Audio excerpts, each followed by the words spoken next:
folks. This is your host, Tammy Tuckey, and you are now listening to the Tiara Talk Show. We bring you rare interviews with the makers of Disney magic. Whether they be singers, actors, Imagineers, animators, they have all made their mark on the Disney name. Be sure to check out the show notes, other episodes, contests, our social media pages from Facebook to Twitter, and more on our official website at www.thetiaratalkshow.com. All guest opinions are theirs and theirs alone and do not represent the opinions of the Tiara Talk Show or the host. The Tiara Talk Show is not associated with the Disney Company. Thank you for tuning into this week's episode. And from all of us here at the Tiara Talk Show, have a hoop-de-doo day.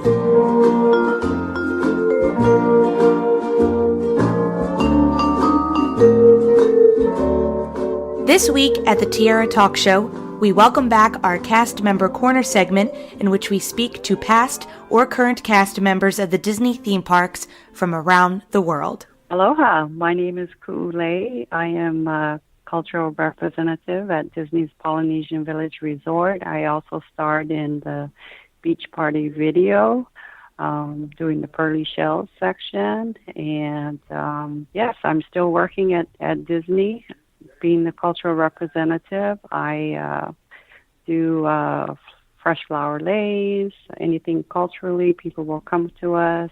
Well, it's amazing that we even got in contact because I was one of those little kids who watched that beach party at Walt Disney World tape all the time. So I don't know, the video now has almost 2 million views. It's crazy. Wow. That was a long time ago.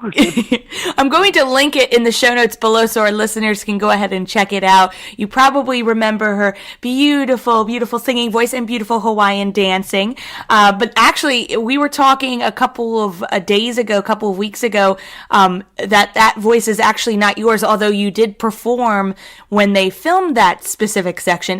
They kind of pre-recorded over you later on. Yes, they did. They didn't tell me, so when the video came out, an actual waitress at the luau, she had bought the video for her son, and then he started yelling, "Mom, it's Auntie on the video."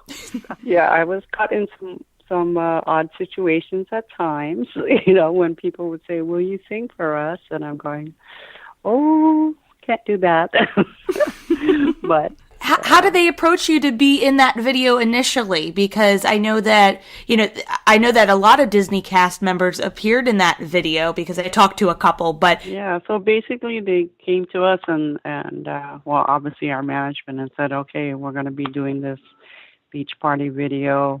We need this amount of girls, this amount of guys and everything." And they set up the whole area, the waiting area at the luau, made it look really pretty, and we did the video. The one thing I couldn't understand was the director kept on saying, "Girls, sing, enunciate your words, like you're really singing."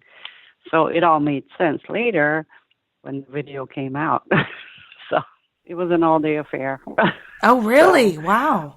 Yeah, so it took a couple takes for us to get through it, and all in all, it was fun. And through the years, we've sometimes we've even taught Pearly Shells in the lobby and everything, and you'll hear, like kids say, "Oh, we watched this," or the dads go, "Oh, we used to watch you in our kitchen every morning," So I guess for a lot of people, they really took to the video. How did you originally go ahead and say, I would love to work for the Disney Company? I actually opened up Tokyo Disneyland. A girl that I had worked with for one of the local airlines, she was going to be the show director. And she goes, "Hey, you want to go to Japan?" And I went, "Sure." So we actually took a group there. We were in the Adventureland.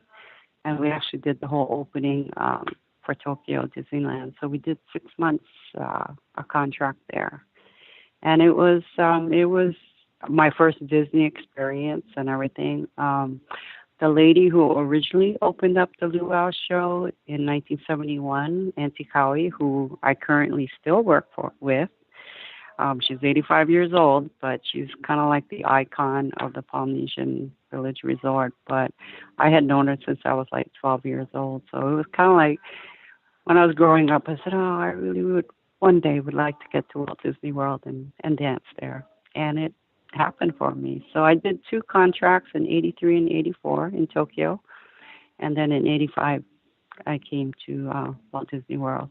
And then I danced till I was probably until 2003. And there comes a time in a hula dancer's life where we say you have to hang up your hula skirt. But I was fortunate, to go into the hotel. I did several positions. And then they asked me to become, like one of the cultural reps. So I've been in the hotel now probably almost 14 years. I just made 31 years in January. Oh, wow. Congratulations. That's Thank amazing. You must have met so many different people over the years, because who knows who will walk through the hotel door. So is there any memorable experience for you meeting a guest or their children or helping them learn a dance? Just, probably 3 years ago, I'm going to say now, or maybe it's 2, I had this mother and son, and she kind of introduced herself. She asked me, "Are you Ku'u'lei?" And I went, "Yes." And she proceeded to tell me that from that video, how much of an impact I had on her son since he was young. And he is autistic. His name is Matthew. So they had come one year and asked for me. I think I was on vacation. So the next year they came back. So we actually met, and he had his little phone, and he's got the video on there. But it brought tears to my eyes, because she says, you don't realize what an impact you've made on him. He just watches you every day. So to actually meet him, and we've kind of now stayed in contact. They're coming in November again.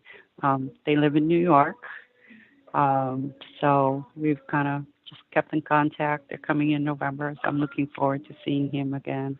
And then another story would be one of the girls that was hired to come to work at Walt Disney World. I trained her, and anyway, her mom came to visit. She was watching the show, and I think I was watching the show that night, taking pointers. Anyway, she asked me if I had ever been to Okinawa, and I went, yeah, back in the 70s. I was doing a contract there. And she started to cry, and I was like, well, your daughter's about to dance, And she goes, no, you're the one. And I'm going, what do you mean I'm the one? Well, apparently, when I was there in Okinawa, we got invited to this Hawaiian local party, and, they were all, she was local from Hawaii, but raised in Okinawa. The father was military, and she had never really seen too much Hawaiian dancing. And I met her at this party, and then I didn't know what an impact I would make on her life, but she actually named her daughter after me. She thought my English name is Ashlyn, but she named her Ashley, which a lot of people call me Ashley, because Ashlyn is kind of unusual. But when the daughter came around, the mother went, Miley, she's the one. She goes, Mom, what do you mean she's the one? She's the one I named you after. And apparently when they finally came home to Hawaii, she'd go around and meet different hula dancers and ask for me. And her siblings used to tease her all the time. It's like, you're never going to find this lady. You never. The daughter could never understand, why would you name me Ashley? She goes, if you had met this lady, you would know why. And here for 9 months we have been dancing together, not knowing the whole story. So that was kind of like, in my dancing career, that was something special. You don't realize how many lives you touch when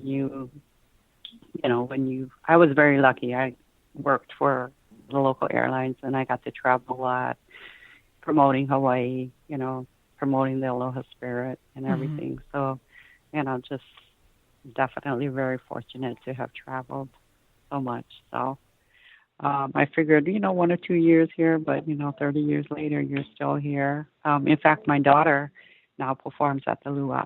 Auntie Cowie, the lady I talked about who opened the original luau, I mean, she has definitely tried to keep the Polynesian culture alive in the community by making sure that, you know, all of our kids, you know, maybe, you know, at least try and dance. And you know, some take to it, some don't, you know, but yeah, my daughter kind of, you know, she went through a period she didn't want to dance, but I mean, she started when she was probably about 4, and that was the age that I started.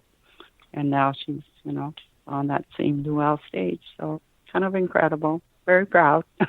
You know, I think it's wonderful that we've been represented. And I know on the Moana movie, because one of my husband's cousins actually worked on the movie quite a bit.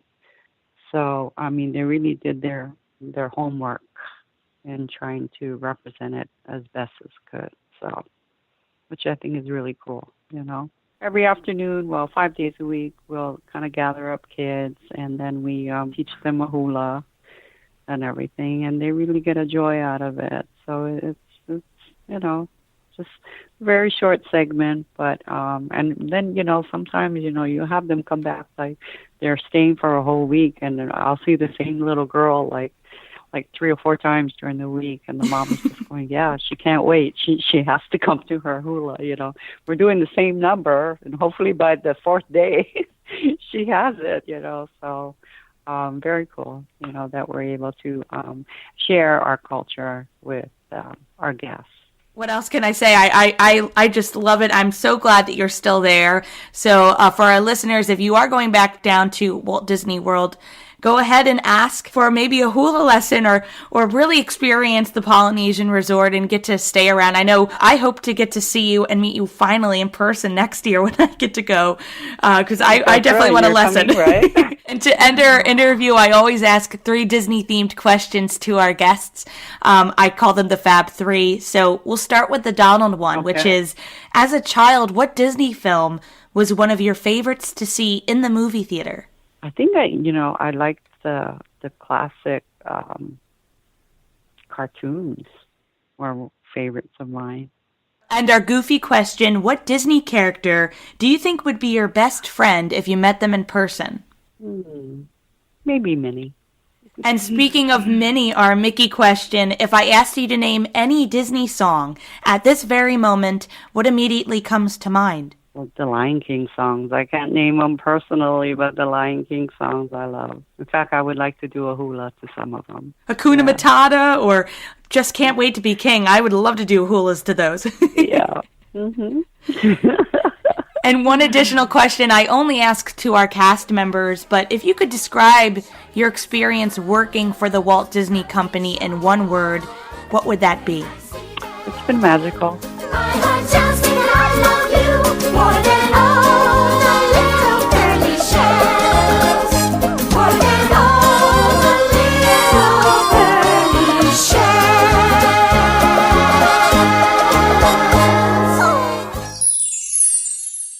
In Hawaii, we tell a story with our hands. For every word, there is a movement. It's easy, so just follow us.